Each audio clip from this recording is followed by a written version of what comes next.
하나님의 말씀을 보도록 하겠습니다. 하나님의 말씀은 에스겔서 43장 1절에서 11절까지 말씀입니다. 에스겔서 43장 1절에서 11절까지 말씀을 보도록 하겠습니다. 그 뒤에 그가 나를 데리고 동쪽으로 남문으로 갔다. 그런데 놀랍게도 이스라엘 하나님의 영광이 동쪽에서부터 오는데 그의 음성은 많은 물이 흐르는 소리와도 같고 땅은 그의 영광의 강체로 환해졌다. 그 모습이 내가 본 환상 곧 주님께서 예루살렘 도성을 멸하러 오실 때의 본 모습과 같았으며 또 내가 그발 강가에서 본 모습과도 같았다. 그래서 내가 얼굴을 땅에 대고 엎드렸다. 그러자 주님께서 영광에 쌓여서 동쪽으로 남문을 지나 성전 안으로 들어가셨다. 그때에 주님의 영이 나를 들어 올려 안뜰로 데리고 갔는데 주님의 영광이 성전을 가득 채웠다.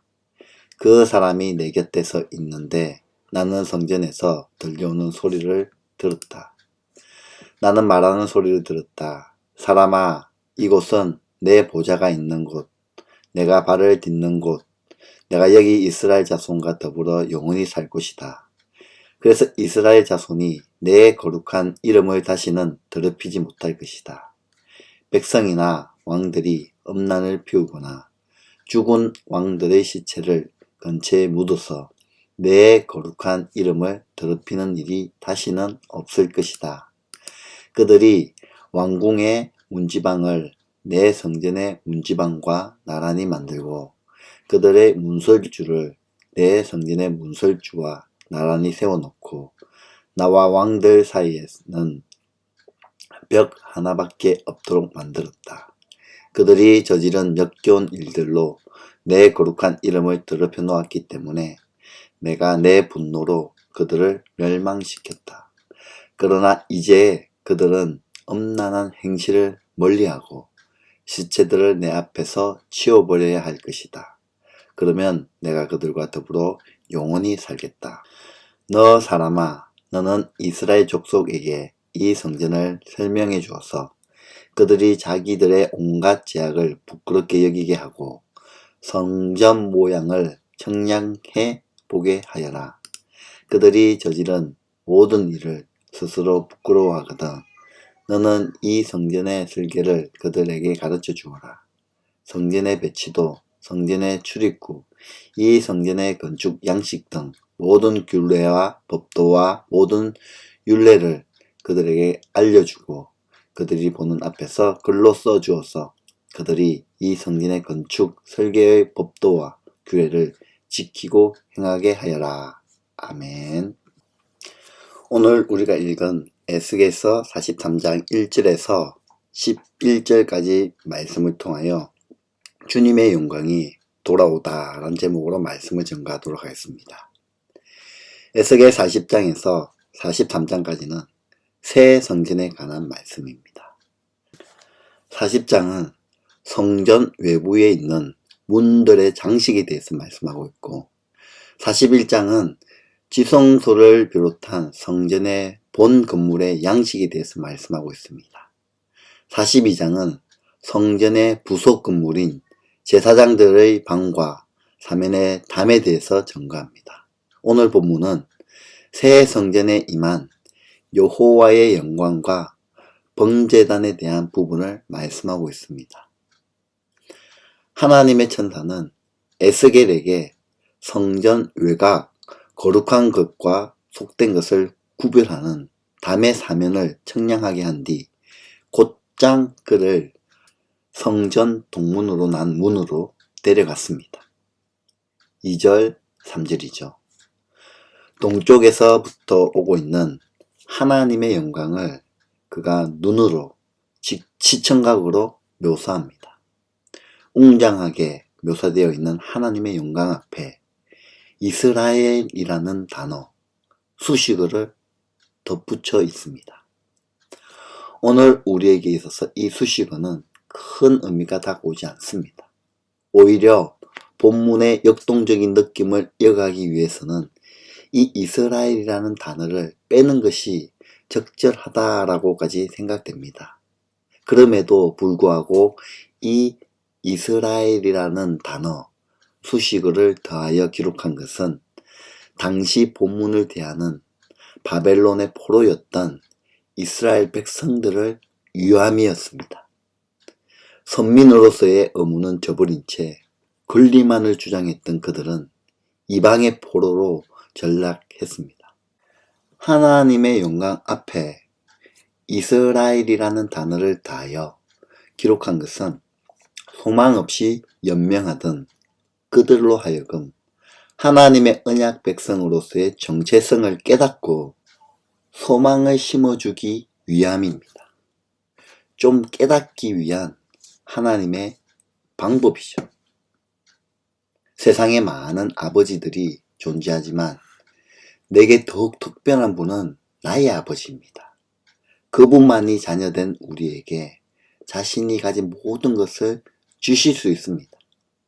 아버지를 잊고 있던 그들에게 하나님이 이스라엘 백성들에게 누구의 아버지신지를 상기시켜주고 있는 표현입니다. 이어 이스라엘 하나님의 영광이 에스겔은 과거 자신이 경험했던 두 가지 환상과 같았다라고 이야기합니다. 이는 그 외적인 모양이나 형상에 유사했음을 강조하는 데 목적이 있는 것이 아니었습니다. 새 성전에 임재하신 하나님의 영광이 예루살렘을 떠나가시고 멸망을 선포하였던 과거 하나님의 모습과 동일하게 나타나고 있음을 강조하는 데 그 목적이 있습니다. 에스겔은 과거 이스라엘의 범죄에 대하여 공의로운 심판을 내리신 사실과 더불어 언약을 따라 택하신 백성들을 반드시 회복시키시는 하나님의 공의로우심과 신실하심과 자비로우심을 동시에 증명하고 있습니다. 우리가 읽었던 4절 5절 말씀이죠. 그러자 주님께서 영광에 사여서 동쪽으로 난 문을 지나 성전 안으로 들어가셨다. 그때에 주님의 영이 나를 들어올려 안뜰로 데리고 갔는데 주님의 영광이 성전을 가득 채웠다라고 말씀합니다. 동쪽에서부터 시작된 여호와의 영광은 성전의 동문을 통하여 성전으로 그 여호와의 영광이 들어갔고 곧 성전에는 여호와의 영광이 가득했습니다. 온전한 새 성전의 완성되는 감격적인 순간은 이처럼 조용히 시작되었습니다. 지금까지 살펴본 본문에는 방위를 나타내는 방향 중 유독 동쪽이 반복적으로 언급되고 있는데 구약에서 동쪽은 출입문이 있는 곳이며 진행하는 방향의 중심축으로 자주 사용되고 있습니다. 에덴의 출입구도 동쪽이었고 성막의 출입문도 동쪽이었고 성막을 중심으로 이스라엘 족속이 이동하는 순서도 동쪽에 위치한 지파에서부터 시작되었습니다.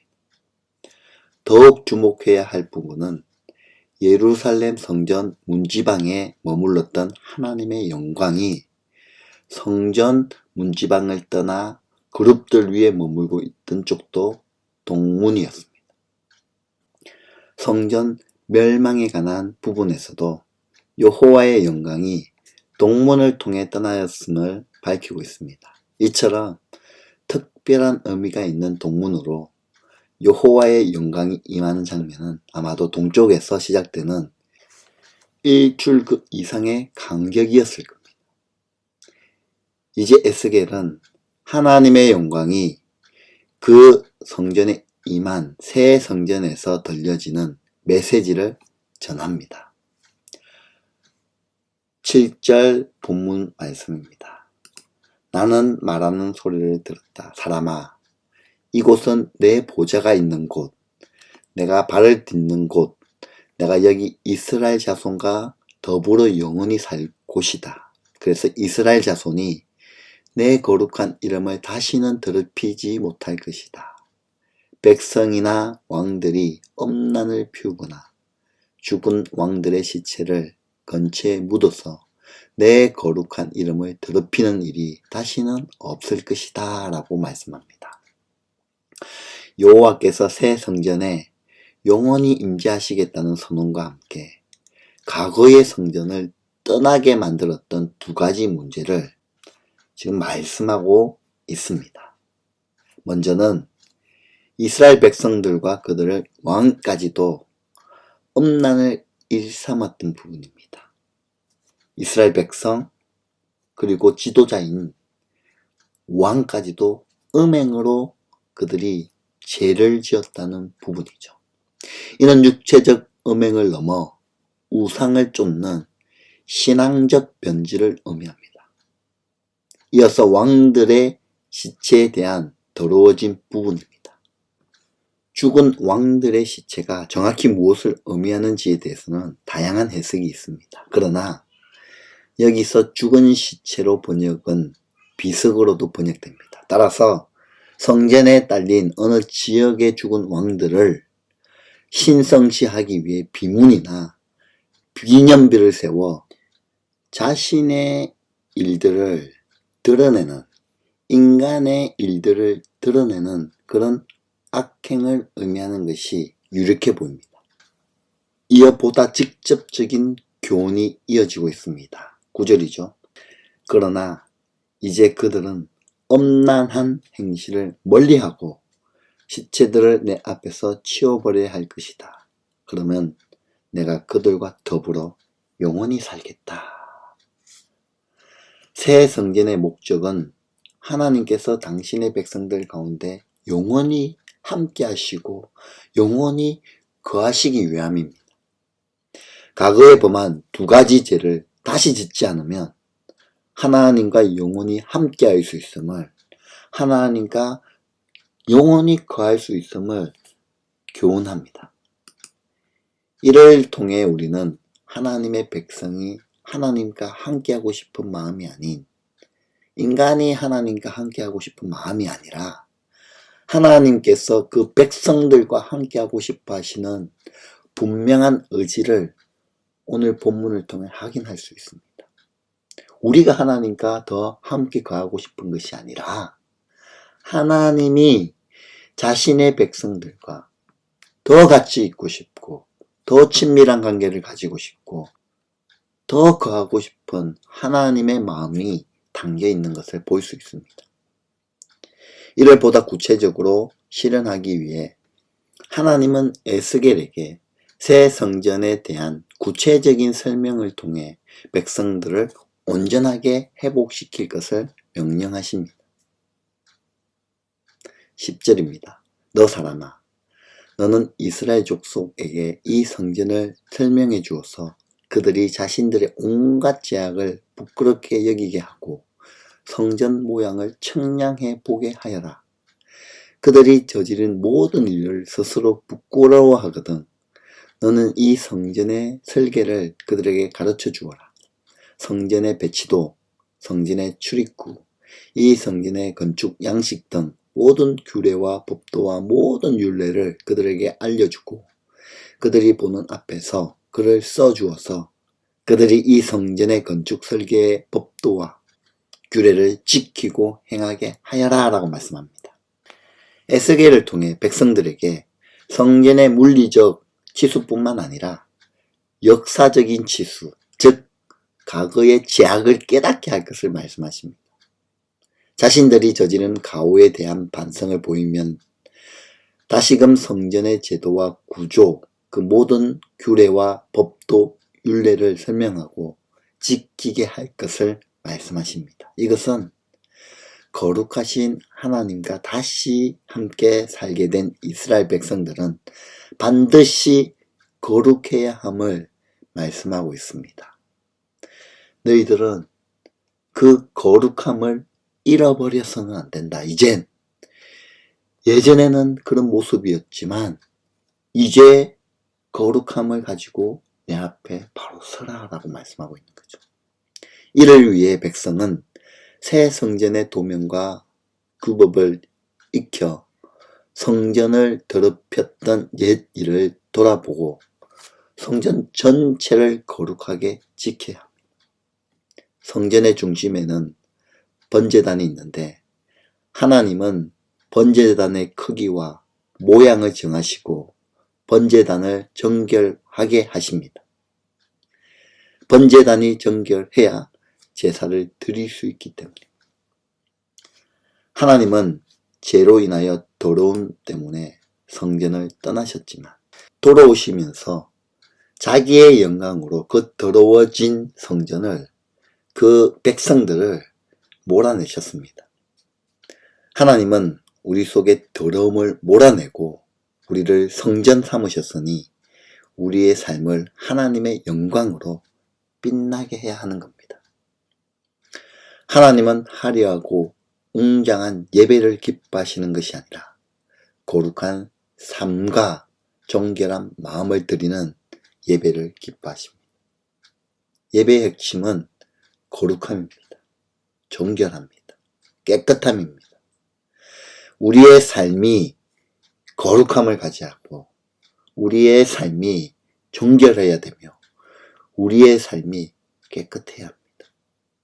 죄로 우리의 모습이 더럽혀지면 안 되는 거죠.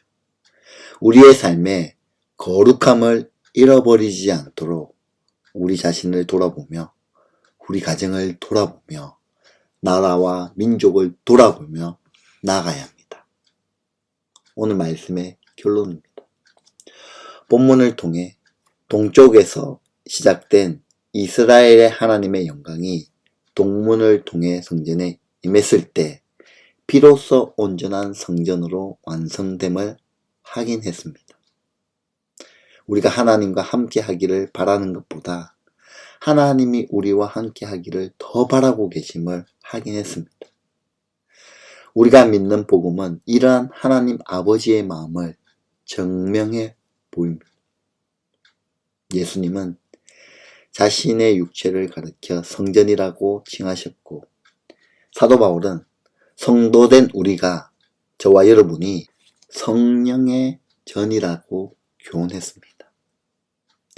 과연 오늘 우리의 몸은, 우리의 삶은 온전한 성전으로서 주 안에서 함께 지어져 가고 있는지 함께 돌아보고 싶습니다.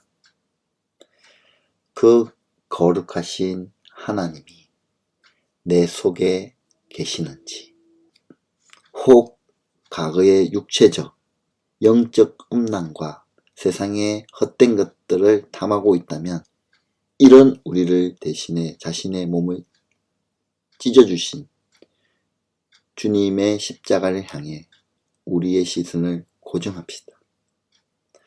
구원을 향해 가는 우리의 열망보다 우리를 구원하시고자 하시는 하나님의 청량할 수 없는 사랑의 깊이를 되새겨 봅시다. 그때 우리의 삶이, 우리의 모습이, 우리의 가정이, 이 나라와 이 민족이 변화의 길로 들어서게 될 겁니다.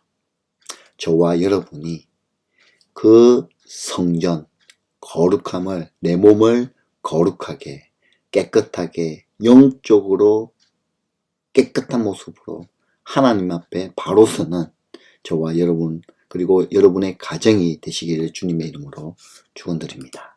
기도하겠습니다. 하나님 아버지, 이른 아침 주님의 말씀을 묵상하게 하심에 감사드립니다. 하나님의 성령과 동행하는 하루를 소망합니다. 고단하고 힘겨운 일상 속에서 음행이나 교만의 생각과 행동을 품지 않을 수 있도록 도와주시고 우리의 머릿속에는 하나님의 말씀만을 가슴속에 그리스도의 사랑으로만 가득하게 하여 주옵소서. 내 삶의 거룩함을 잃어버리지 않도록 내 자신을 돌아보며 정결한 신부처럼, 순결한 신부처럼 하나님을 모시며 거룩함을 이끌어내며 이 땅 가운데 살아가는 저희들의 모습, 저희들의 가정이 될 수 있도록 인도하여 주옵소서. 이 나라와 이 민족을 긍휼히 여겨주시고 하나님의 인도하심, 하나님의 계획하심에 우리가 순종하며 살아가는 그런 거룩한 삶 살 수 있도록 도와주시옵소서. 오늘 우리의 삶을 주님께 올려드리며 살아계셔서 역사하시는 우리 주 예수 그리스도 이름으로 기도드리옵나이다. 아멘.